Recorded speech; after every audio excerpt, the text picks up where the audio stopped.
Thank you, David, for joining me. So, David, you're from Alithya, and do you want to just quickly explain who Alithya are? So Alithya is based in Canada. I am based in the US where we do ERP implementations. That's a lot of what the core group in the US does. We have a practice that does Oracle ERP implementations and also Microsoft ERP implementations. So my group is with the Microsoft practice that does the Microsoft D365 finance and operations as well as CE or CRM implementations. So a lot of the work that we do on the data side, we uses those two different data sources along with other legacy data sources and operational systems as well. Brilliant. Thank you very much. And so, we're here today to talk about business insights using data. So, how businesses can be more intelligent. How can they use what they have in their business, the data that comes into their business, and create value from it that delivers against their business objectives? So, let's start with the foundations. Do you think that the quality of that data impacts the overall effectiveness of intelligence in a business? Yeah, absolutely. The quality of data, with bad data, the analytics are just going to be bad. We're just reporting off of what's been provided to us. There's not really much we can do to correct data from operational systems that might have bad quality data. So typically, if we're working with different systems like an ERP system, the data is typically going to be very good, unless there are misconfigurations or changes that occur throughout the life cycle of that system that cause there to be bad data, or it could be other data sources out there that are manually maintained. Of course, that could be problems. So making sure we put new business processes in place to make sure that data quality is going to be good going forward is very important for high quality analytics. Yeah, I think you're exactly right. And so for businesses trying to think about the quality of their data because they know that if they have good quality data coming in, actually they can get the best insight from that data. Are there any kind of best practices that you would think of, or are there any kind of setup requirements that you would have for a project in terms of their data quality? Yeah, I think master data management is always an important aspect. A lot of times with the systems we're working with ERP systems, there's usually pretty good master data out there, but we have had different occasions where there are multiple systems in place, and sometimes there are, well, I mean, there could be users who are just creating new accounts and customers and things out there without really going through a formal process, and you end up with a lot of duplicates out there. So that's where implementing some type of master data management and a business process to make sure that a workflow, I should say, to make sure that new accounts are added and updated and maintained properly is a very important aspect. Otherwise, it can be really difficult for users to go out there into Power BI or another tool and have to remember to go and pick these 4 different accounts to look at just the analytics for one account. So that can be very difficult if that's not in place. I know we've worked with a few different clients to implement solutions like that. I think that sounds like a really important challenge that actually a lot of businesses would face. I think a lot of businesses have multiple entry points for their data. So if I think about a customer, for example, a business would have different type of data for their customer that they're probably not even aware of. And that could be, market data that they have on their customer. It could be financial data that they have on their customer. It could be communication data that they have on their customer, spending behaviors, buying patterns, whatever that might look like. Unless you're in control of that data as that individual person, actually to get the entire picture of your customer is a big challenge, unless you have some kind of repository where you can collect all of that data into one place. Right, right, and certainly bringing the data. I mean, what you're kind of talking about there is bringing everything into a data lake and making everything available in one place. And that's the common story for data projects now is really getting the data from all these different systems out there. In some cases we have clients who have a lot of trouble with that because they have different networks that not everyone has access to because of firewalls and security and just completely segregated physical networks. and having credentials to go and get data from SaaS services, things like that. So bringing everything into a data lake first, and kind of a bronze data lake house, really makes it easier to start building analytics from there and allow data scientists to start explore the data and everything else. Yeah, that's really interesting. And I think, I think the platforms, the tools, the technologies, there's a huge plethora to choose from. And it's growing more and more as the days continue. What do you think about modern technologies such as AI and machine learning? What part do you think that they play in aiming to improve the quality of data that goes into the lake or the lake house? Well, so far, I don't know that I've seen much that will actually help improve the quality of the data. I think it's more for helping the developers with building ETL processes and maybe data cleansing routines and things like that, because it can help. You can give it English prompts, and it provides the code back to you, whether it's in Spark or SQL or whatever it might be. And likewise, once the data sets are prepared and you have good quality validated data sets, AI can be trained on those data sets and be able to provide answers to end users.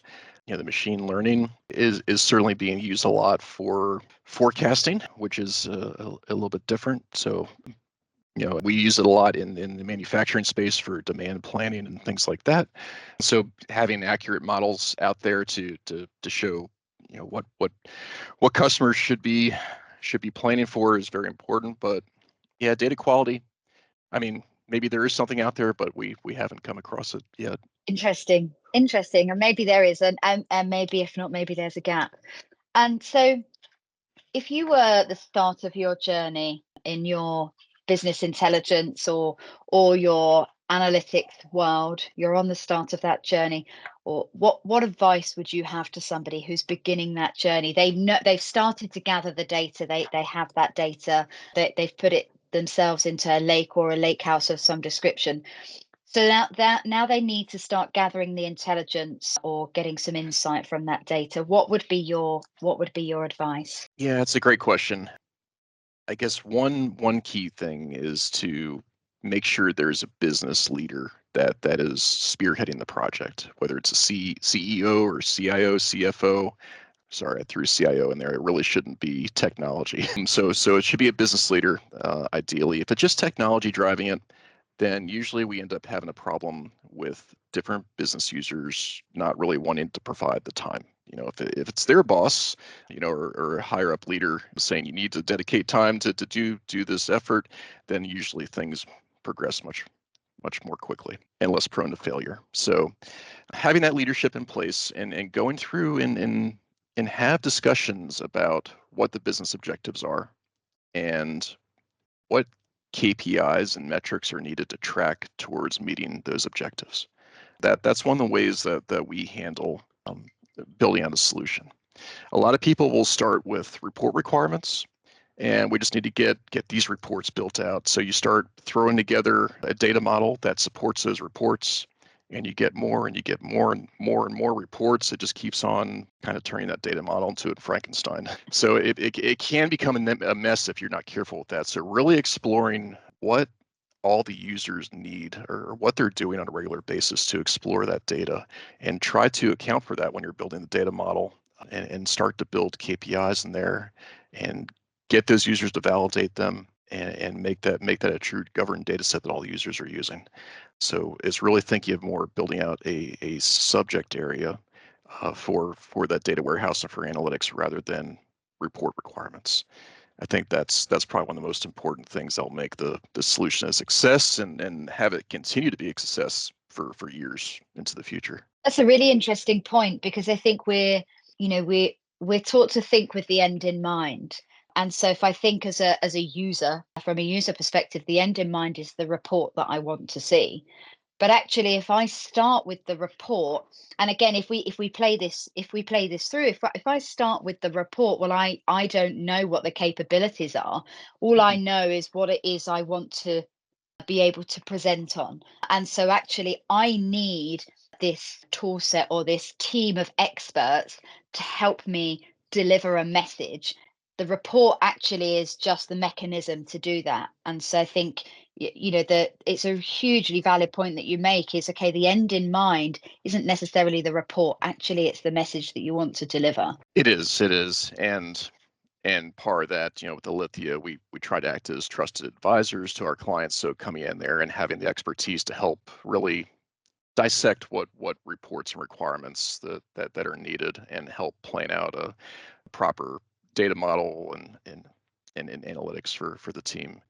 Yes, it is difficult for excuse me, it's difficult for end users to think about what the end state is, because really they're just thinking about how do I get it to Excel to do what I need to do. That's always the story. So we have to help them take that a little bit further. Okay, what are you doing with that data once it gets to Excel, and how can we help eliminate all these manual processes you have to do every week to get this into an automatic report that gives you everything you need and more. So that's the ideal type of project for my team to work on. That doesn't always happen. Usually it's a time crunch. We have to get some reports built out there, but being able to get nice dashboards and KPI indicators to flag if there is a problem and be able to drill down into that is really the best thing for data engineers and also for the end users to be able to get what they're looking for. And I guess I should say that it depends on the profile of the user, whether it's an executive or end user or data scientist like that. Sometimes there's different types of reports need to be built out for those users. So we have to keep that in mind as well. Yeah, very, very important and very valuable insight. Thank you. And so just one thing I would like to finish on, is there something surprising maybe that you've learned throughout your experience when it comes to data quality, insights from data throughout your years of experience? Is there something surprising that made you stop and pause and go, I hadn't thought of that? Well, I guess referring to data quality, I had a situation where we had found that even though there was a data warehouse, users were reporting different numbers to executives. Wow. To different departments where we're reporting things up to executives. Now it may or may not have been intentional, but there are different calculations being used for different metrics and things like that. And the executives were making the assumption that everything was the same. So they're looking at one department, why are the numbers so much better than others? Well, if they dug into it, they would have found that calculations were actually being done differently. So that whole experience opened my eyes up to really what is going on with all these manually created Excel reports and things that are out there. It can be dangerous for a company if they're using that data to make decisions. If it's not validated, if it's not coming from a validated and governed data source, who knows what could be happening. So it could be very dangerous for a lot of people. So Yeah. that was one of the most surprising things, and I use that as an example quite a bit as a very important reason why business needs a data warehouse, just to be able to make sure that the data that they're looking at is correct. So And I think you're right. I think it's a terrifying prospect to think that critical business decisions can be based off of a formula that anybody can write in Excel, and it hasn't been validated and it isn't governed. And so, yeah, I think you make an incredibly valid point here that we need to make sure that businesses have access to governed, validated data, particularly when it comes to critical decisions in their business. absolutely, it's for organizations that are highly data driven. It makes a huge difference. We have several customers that have very high volumes of data. And I know every morning they have different executives that jump on their computers as early as 5 o'clock in the morning, start looking at the results from the data warehouse. And if those results aren't there, then there's a problem. We a lot of people have to figure out what's going on with the processing. So a lot of that is looking back at what happened yesterday to see what they can improve upon for the next day. Make sure they're getting the proper deliveries out to stores and things. Anyway, for those organizations who really understand the value of data, it is incredibly important. It's almost as important as having those normal operational systems up and running for warehousing and manufacturing. They have to see what the data is to be able to do their jobs for the next day. Yeah. Yeah, makes sense. David, it's been a great chat. Doesn't feel like long enough. This time has flown by.